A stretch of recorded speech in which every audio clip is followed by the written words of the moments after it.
your Linux system looks fine. No errors, no high CPU usage. You see here just around 0%, and nothing obvious. But what if someone already has access to your system and doesn't want you to know?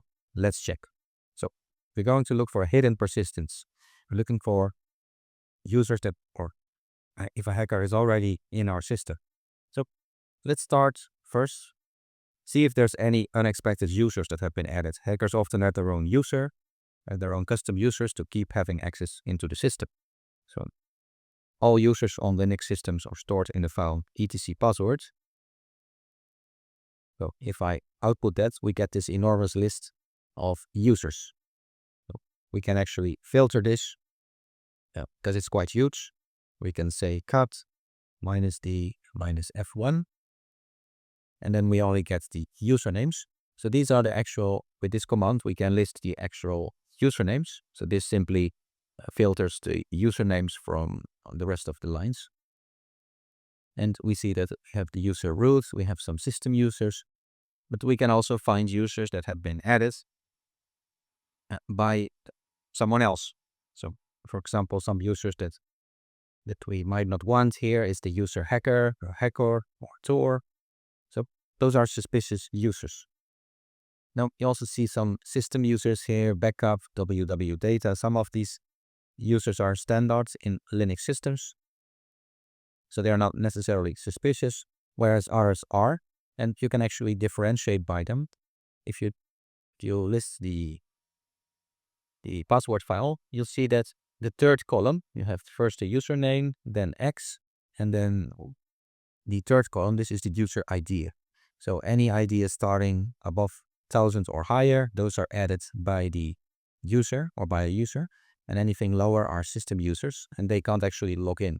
So even though this is a bit cryptic, you'll see here bin bash at the end, so that's a user that can log in. And there's also users that have no login. So obviously users that have no login, they're system users, they can't actually log in. So you want to look for users that have bin bash or at least don't have no login. So we can filter this by saying grep bin bash, and let's put it between quotes just for certainty. And now we see the actual users on the system. Now, it is possible for someone to use another shell than bin bash, but it's not very common. However, someone with no login is not actually a user that can log in. So we want to look for users that actually have bin bash or another shell that they can log in. In this case, we have some suspicious user, like the user hacker, and Tor. Those are obviously users that have been added to the system. Even though the system looks fine, those users shouldn't be there if we didn't add them to ourselves. Now, next we want to see who's logged in recently. We can do that with the command last. We can see who logged into our system recently. So we'll see which users have logged in recently, and you'll see the date when they logged in and the network address. This can be a local network address. It can be on the computer directly, or it could be somewhere on the internet. So it could be any internet address in here. Now you'll see who's logged in. So in here, you might want to look for any unknown network addresses. So if it is your own server, the only thing you want to see is your own IP address, your own network address, and nothing else, right? You want to see your own IP address. If there's other IP addresses in there, that is really, really red flag. It means someone logged into your server that was not you. And you also might want to look at the time they logged in. So if someone logs in at 3 a.m. or 4 a.m., that is really suspicious. So basically you can use a command like this to see if you can find any red flag. So those are some of the basic things you can do. And you can look for the bash rc or any hidden commands. So the bash rc file, it is a hidden file. So on Linux you have files starting with a dot. Those are hidden files. For example, we have .bash history, which is all the history, all the commands you typed in the past. But you also have the .bash rc file. In that bash rc file, what it does is anytime you log in on your Linux system, it runs one or more commands. And any commands you add to the bash rc files, they are automatically run. So hackers will often add their own commands in that bash rc file. For example, maybe that they automatically connect to the computer, that they automatically have a backdoor in your computer, or other malicious things like a virus or malware can be added into the bash RC so that they can then like do damage on your system. So we can take a look at the bash RC or the .bash RC. Remember, there's a dot, it's a hidden file. And you'll see all the commands that start automatically. Now, depending on your Linux system, it might have some things in there already. You can actually delete all of that if you want. You see this is some configuration that is set by default to Ubuntu. But it could be you have malicious commands in here. So anything that is added to the end of this file or into this file, it is then automatically executed. For example, here they're automatically setting aliases or setting shortcuts for these commands. That's why we can type, for example, the command L and it will run this command. So let's try that. You typed L and you'll see it actually runs the command instead of giving an error. So anything in the bash RC we can delete. Those are actually things that are automatically started once we log in. Now, it's not necessarily all malicious, but it can be. For example, if it could be that automatically here it starts some malware. And every time you log in, it restarts that malware. So you want to be careful with the bash RC file, the .bash RC file, because it automatically starts commands on your system anytime you log in. And on the system, you can have multiple users. So just checking one bash RC file is not enough. You want to check all of the bash RC files because every user has their own .bash RC that can contain one or more malicious commands. That's not the only place a hacker can hide. So if they have already access in your system. So another way they often like to hide is in cron jobs. Cron jobs is basically any task you can schedule. So it's like you can automatically schedule tasks for Linux system to start. So you can type cron tab -L and you'll see there's no cron tabs, or depending on your system, you might actually see things in there. Let's say cron tab -E for editing. And you see we can schedule things, for example, automatically run a backup at 5 a.m. that has this format. So 0, 5, and then it runs this command. Now in this case, it is a legitimate command, but it could be a malicious command. It could be that they start a reverse shell or they start a virus every time at 5 a.m. So in cron job, you want to double check that there's nothing malicious. Now, another way they can hide is using system services. So modern Linux systems, they have services.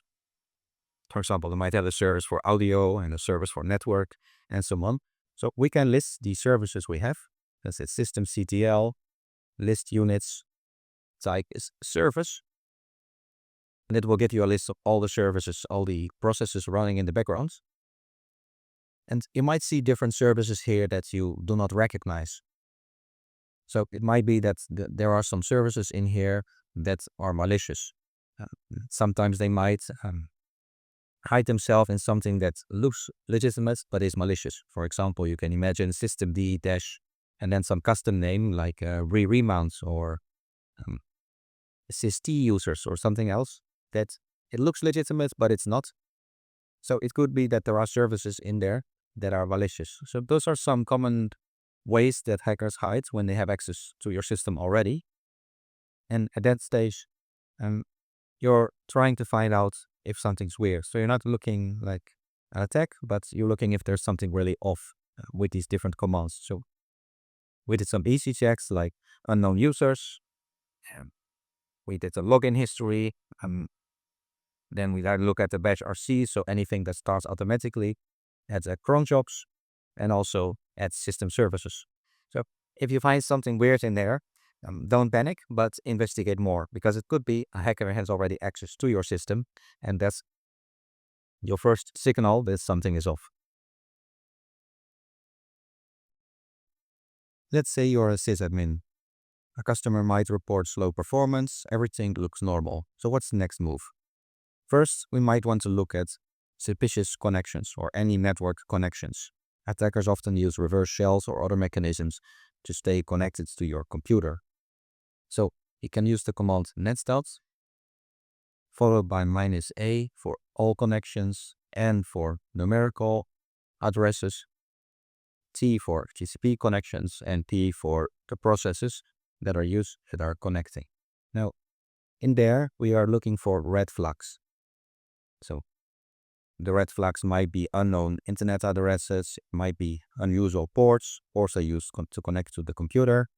So for example, port 8 is used for web and port 22 for remote shell. And there's all kind of ports, all kind of network ports. So we might want to look for unusual network ports, unusual network addresses, or just suspicious processes. So if we run this command, we can find out different network connections. We immediately see some process programs here for processes. You'll see Python 3 and netcut. We have here foreign address, that is where it is connected to. Now, if it says 000, that means it's just your local computer, so it's just listening, but it's not actually connected. Only the ones that are established, they are actually connected. So we might want to further filter this output and say grep establish to only see active network connections. So we are now looking for red flags. So red flags are unknown IP addresses. So we have two remote addresses here. We have this address .31 and this address .1. Now this depends completely on your computer. You might have no connections at all, or you might have some connections.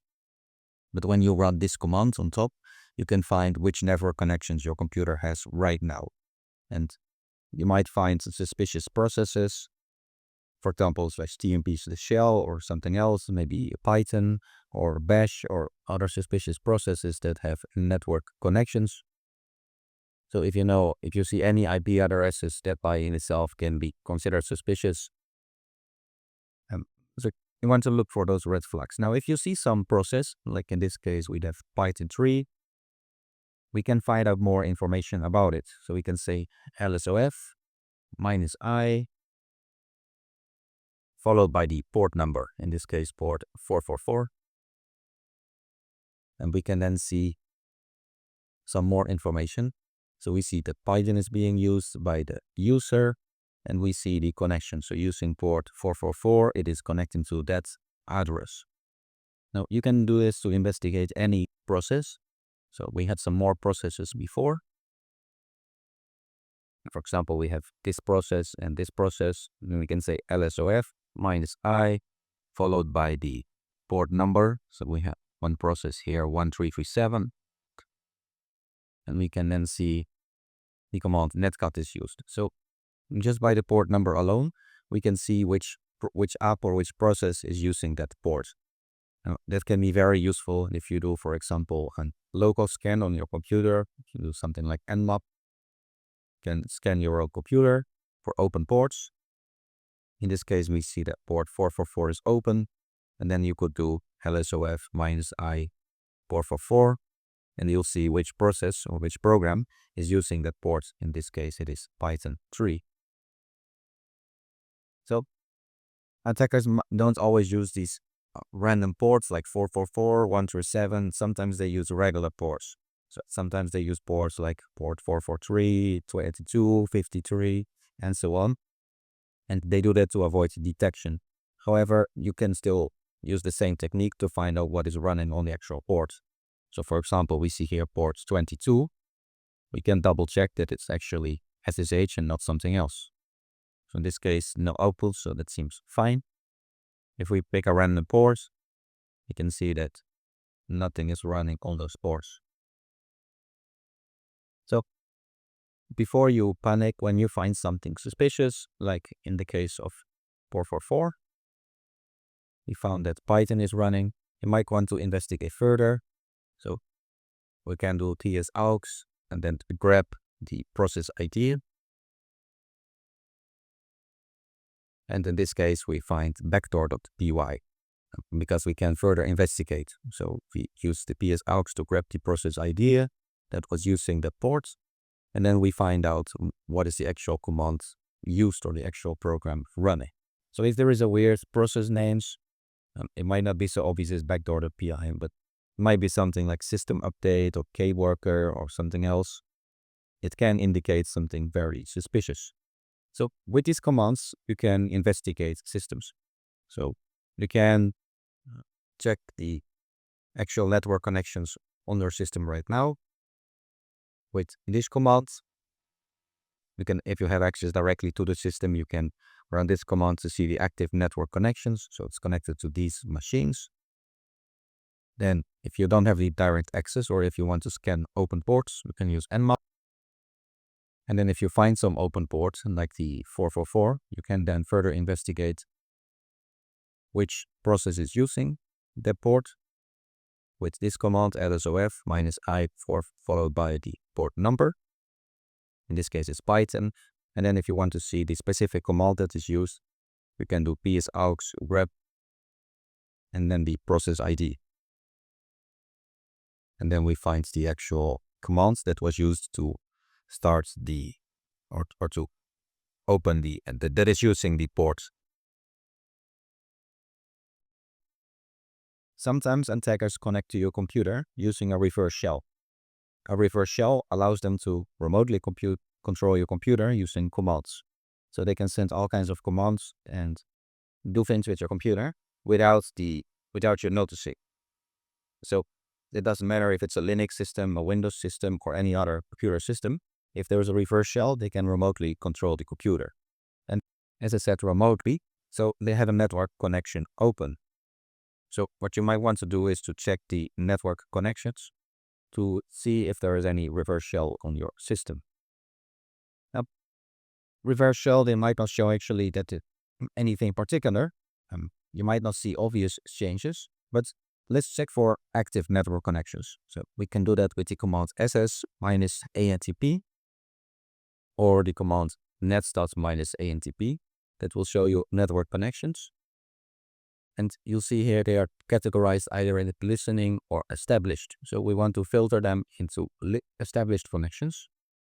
You say grep established.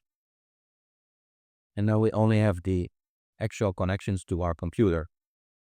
Because with the reverse shell, you'll see a network connection to another computer. In this case, we see some network connections. So we see a connection to the router, so the .1 address, and we see a connection to another computer. And that is linked to this process. Let's see the process ID. This is the process ID and the name of the process. So that is very suspicious. We have an outgoing connection, even though we are not doing anything with the computer. Now, we might want to investigate the process at this point. Who is this person connecting to our computer or this process? So we can investigate that. We can check this process and say, grab it using the ID. And in this case, we see that the process that started was backdoor.py using Python 3. We also see which user started it. So that's very useful information.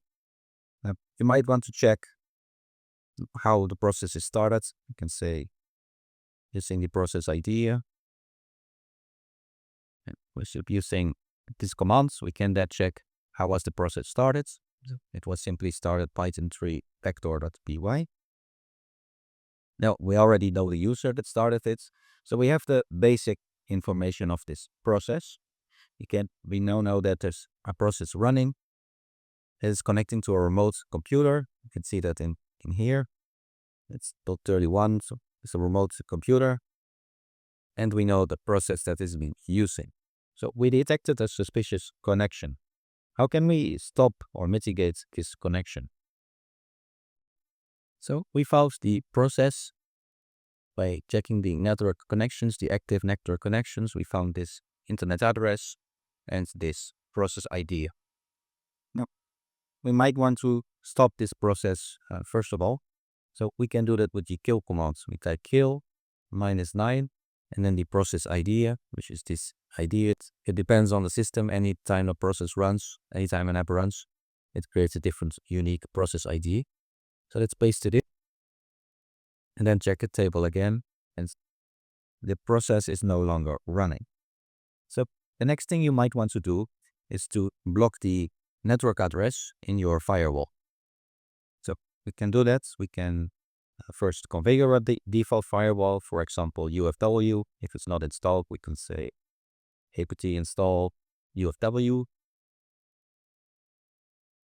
Then you can say by default, deny any incoming connection.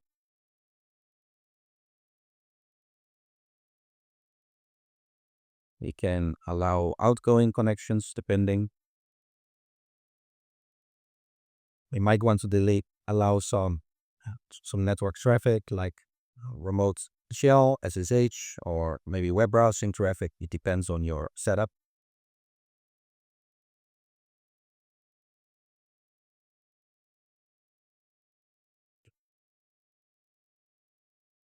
And we might also want to deny the IP address. So we also want to use UFirewall for that. So we need to omit the IP address of the user that was connected, or the computer that was connected to ours. And in this case, we can't directly do it like this. So we need to add from as a keyboard to it. Now that address is blocked. However, their firewall is not yet enabled. So if we check the status, you see it's inactive, and we want to enable it. So now the firewall is active. If we check the status, it's active, and any connection from that network address is now blocked. So even if they were to restart the application, or if it somehow restarts, the network address is now blocked. So that's another thing you can do to block it. And of course, you might want to investigate where this process was stored. So we saw this process running, the Python 3 process. So we might want to find where it is and see when we saw it running. We found out that it's called backdoor.py. So we might want to look for backdoor.py to see where is it stored. We might want to look for that in our system. So we might simply search for it. It might be in the home folder, or it might be somewhere hidden on your computer. Now, besides that, you might want to find out if this process starts automatically. So, for example, the bashrc file, it contains all the commands that are run when a shell is opened, when you start a Linux system. So, all kind of commands. And it might be that the process in here automatically will then be started. Or they might use other ways of automatically starting the malware. For example, in the cron tab. And in this case, there is no cron tab.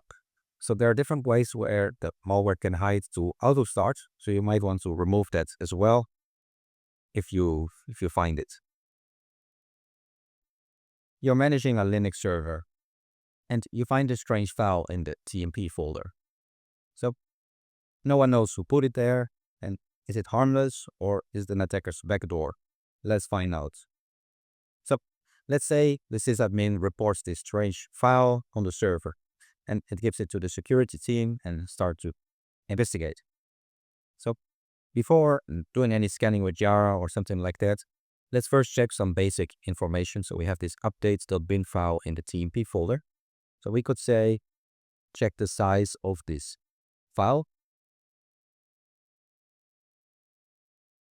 And we see that it's quite a small file. So of course, it completely depends on the file. We might check the file of the type. So the type of file. So we can see what type of file is this. In this case, it reports that it's a shell script, a bash script, born again shell, bash, even though it is named a .bin file. So it's a Linux executable, a bash script. And we could look into the file using the strings command. We'll either say strings tmv update.bin. This works for any type of file, and it simply outputs all the readable strings. So in this case, strings is not installed, so let's install it.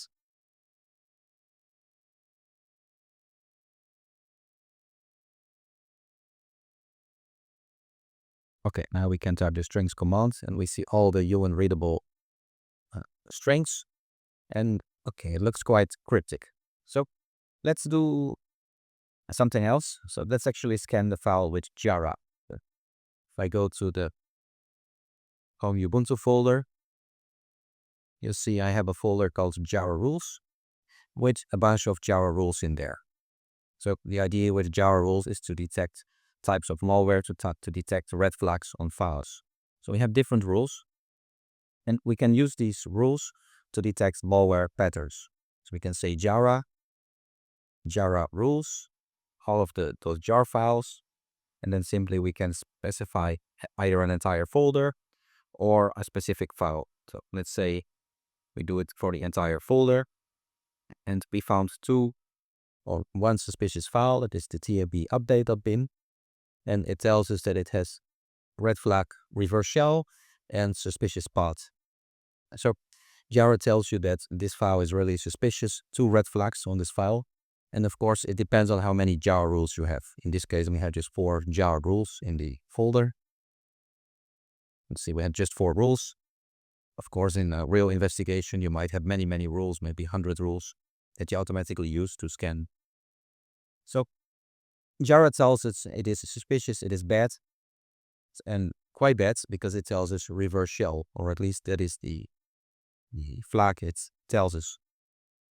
Now, you might further investigate it or remove it from the system, see if it is running, for example, ps-a, and then see if we have that update been running. In this case, it is not running. However, if it is running, you would be able to stop it using the process ID. So I type kill-9 process ID. That stops the process. And then you might want to remove it. So you can, right now it's in tmp. We can say rm-rf tmp updates.bin. And with that command, it removes the file from the computer. Now, if there was any network address in there, you could also block it with the firewall. But in this case, we already removed the file, so we can no longer do that. So you might want to do that before you delete the file. Besides that, you might want to check if it is in any startup files. So if it automatically regenerates, for example, if it's in the bash rc file. So if we open that file, you can see if update.bin is in here. I search for it. See, it's not in there, or in the cron file. In this case, it's not in there either. So we know it doesn't automatically restart, or at least there's no symbol of it. So we started with the weird file in the tmp folder. Then we run some commands to check what type of file is it actually and how big it is, what's inside. Then we also did a Jara scan to find, and then we found that it is actually malware. And we found out the type of malware as well. So we, using the Jara rules we had in the folder Jara rules, we scanned the temporary folder. So anything with malicious would then be found out if it matches the patterns in any of these rules. Then it found out those 2 suspicious things, which is a reverse shell symbol or pattern, and also suspicious path. So both really suspicious. And Jara can help you detect malware fast, even before virus scanners. And you can investigate and also delete it before it affects your system.